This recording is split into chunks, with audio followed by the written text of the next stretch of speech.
नाज़रीन, मोहल्लेदारी में किसी को खाना खिलाना अजीब बात नहीं, लेकिन अगर चुगताई नवाब लतीफ़ी को घर बुलाकर खाना खिलाए तो ये अजीब भी है और मानी खेज भी। आइए लतीफ़ी स्ट्रीट चलते हैं और मालूम करते हैं कि मौजज़ा क्यों कर हुआ। देखता हूँ खैर और शर को एक छतरी के तले, कश्मकश में हूँ कि आखिर मौजज़ा क्यों कर हुआ। अरे भाई, बात ये है कि ये जो सवालिया निशान वाले शेर है ना, इनसे जरा परहेज कीजिए। आप क्या समझते हैं कि इन शेरों की हमें समझ नहीं आती? हमारे नाना मियाँ अल्लाह ताला के फजलो करम से हैदराबाद दक्कन के सबसे बड़े शायर थे और उनके चाहने वालों में अली मियाँ भाई नवाब ऑफ दक्कन से लेकर फीका हलवाई तक सब शामिल थे। लतीफी मियाँ, ये फीके हलवाई की तो समझ आती है कि नवाब साहब से कभी बर्फी पे शायरी करा ली उसने, कभी जलेबियों पे शायरी करा ली। ये नवाब दक्कन की समझ नहीं आई। अरे खबरदार, अगर हमारे नाना मियाँ की शान में गुस्ताखी की तो बहुत बड़े शायर थे। ये जो निजाम दक्कन थे, इनके यहाँ जब भी कभी महफिल होती थी तो वो हमारे नाना मियाँ को बाकायदा दावत दिया करते थे और फिर मेहमानों को हमारे नाना मियाँ की गजलें और शायरी सुनवाया करते थे। भाई क्या बात है लतीफी साहब, उस वक्त तो नवाबों की शान ही अलग होती थी। तो और क्या, हमने तो ये सुना है कि लतीफी चचा के नाना बहुत बड़े लिखारी हुए हैं। हैदराबाद दक्कन के स्टेशन पे उनके हाथों से लिखा हुआ है, यहाँ सिगरेट पीना मना है। माफ करना, ये भी वैसे गलत ही है। फिर उस वक्त तो सिगरेट होता ही नहीं, बीड़ी और हुक्का होता था। अरे नवाब लोगों को मालूम होता था कि आइंदा क्या मार्केट में आने वाला है, क्योंकि उनके पूछे बगैर मार्केट में कोई चीज नहीं आ सकती। लतीफी साहब, हमने तो ये भी सुना है कि लाल मूली गोल वाली आपके नाना की इजाजत से मार्केट में आई थी। पहली दफा वो 2 ब्लेडों वाला रेजर इनके नाना जान की वजह से मार्केट में बिका है। ओ बेटे भतीजे, क्यों तारीख उल्टी कर रहे हो? उस वक्त तो उस तरह होता था, उस वक्त तो रेजर होता ही नहीं था। बस भाई, बस बस बस बस, हम नहीं यहाँ बैठे। उठिए उठिए उठिए, चलिए घर जा रही है। मेरी बात सुनिए, आप हमारे घर में आए हैं, प्लीज ऐसे नहीं जाने भाई जब भी नवाब साहब की कहीं भी तारीफ होती है, ये बाबर मियाँ फौरी तौर पे उसको मुस्तरद करने के चक्कर में होती है। भाभी आप तो तशरीफ रखिए, आप भी बैठिए बैठिए। तो ये ऐसी बात नहीं, बैठे बैठे बैठे। अगर वो बता रहे हैं तो आप खामोशी से सुनिए। वो लतीफी मियाँ जी, हमारे दादाजी बताया करते थे कि हम तो वो उस तरह से ही शेव करवाते थे। हाँ, तो जो गरीब लोग थे वो उस तरह से ही शेव बनाते थे। लतीफी भाई ये तो बातें करते, हमने तो ये भी सुना जब उस तरह भी इजाद नहीं हुआ था तो आपके नाना हजूर ईंट पे मुंह रगड़ लेते थे। तो देखो, अब दांत निकाल रहे हैं। अब नहीं कह रहे कि भाई उस वक्त तो ईंट होती नहीं थी, पतली वाली टाइल होती थी। लतीफी साहब, मैं कहने वाला था, मुझे पता है उस वक्त नहीं ईंट होती थी, लेकिन फिर आप नाराज हो जाते हैं कि नवाबों में से नुक्स निकाल रहे हैं। आपका बहुत शुक्रिया, आपने नवाबों की नाराजगी को मलहूज़े खातिर रखा है। मियाँ, हमारा जो नवाब खानदान था ना, हमारे जो नवाब बुजुर्ग थे, वो तो अपने महल्लात के बैतुल माल में कई कई महीने का ऐसी चीजों का जखीरा रखते थे। अच्छा अच्छा, जखीरा अंदोज थे। अरे अरे मियाँ, देखे फिर गुस्ताखी कर रहे। अरे भाई, अपने इस्तेमाल के लिए जो चीजें जखीरा की जाती हैं उसको जखीरा अंदोजी नहीं कहते। अरे लतीफी साहब, हमने तो ये भी सुना है कि आपके नाना हजूर बकरा ईद आने से 6 महीने पहले ही बकरा खरीद लेते थे। अरे वाह, सुन रही हैं? आप कह रही थी कि आपके बुजुर्ग क्या कभी कुर्बानी किया करते? 6 महीने पहले बकरा खरीद लेते थे और 1 महीना पहले बेच देते थे।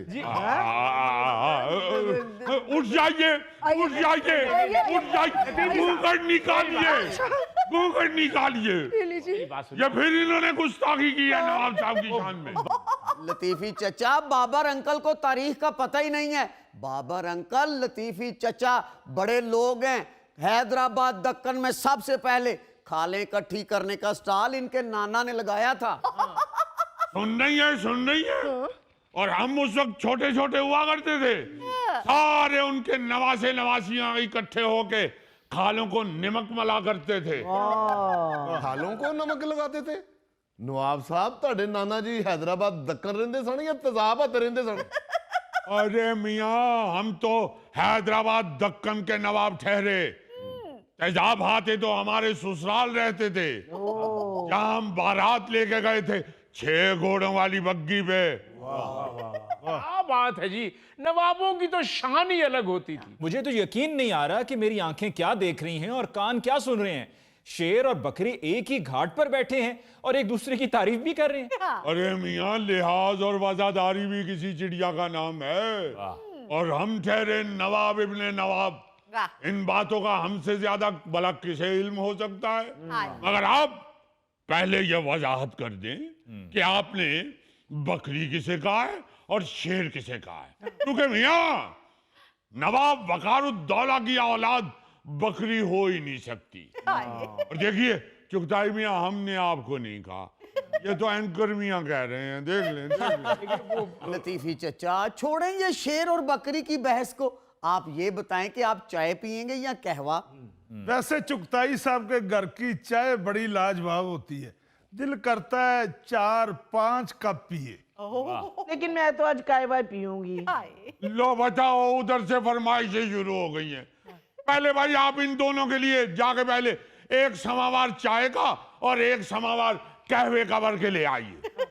नवाब साहब, ये समावार नवाबों के घर में होता है, हमारे घर में नहीं है। तो फिर टब में भर के ले आइए। क्योंकि बटमियां तो पहले ही बता चुकी हैं कि जैसी आपके घर की चाय है वो 4-5 कप तो उन्होंने तकल्लुफन कहा है कि पीने को जी चाहता है।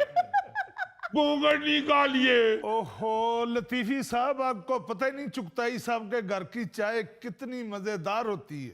अरे मियाँ ठीक है, इनके घर की चाय भी ठीक ही होगी, मगर आपको क्या मालूम, हमारे जो दादा मियाँ थे ना, वो अपने महल की महफिलों में मेहमानों को नवाबी कहवा पिलाया करते थे। और उसकी खुशबू ऐसी होती थी कि पिए बगैर ही आदमी सुरूर में आ जाता था। हर शख्स पूछने पे मजबूर हो जाता था कि नवाब साहब, इसकी इस जायद तरकीब तो बता दीजिए। नवाब साहब ने कभी नहीं बताई। लेकिन चूंकि अपनी रियासत के लोगों से मोहब्बत भी करते थे और उनको उस खुशबूदार कहवे से महरूम भी नहीं रखना चाहते थे, इसलिए फिर हमारे दादा हुजूर ने अपने महल के बाहर चाय वाला खोखा खोल लिया और वहां पे आधी कीमत पे कहवा सर्व किया करते थे। हमने तो ये सुना है शनील की पोशाक पहन के दुकान पे बैठते थे। एक दफा उठते हुए उन्होंने पोशाक सीधी की और चूल्हे से पोशाक ने आग पकड़ ली। और नवाब साहब, बड़े नवाब साहब उसी आग में झुलस के दुनिया छोड़ गए हैं ना। अरे क्या जमाना याद करवा दिया। क्या मासूम लोग थे।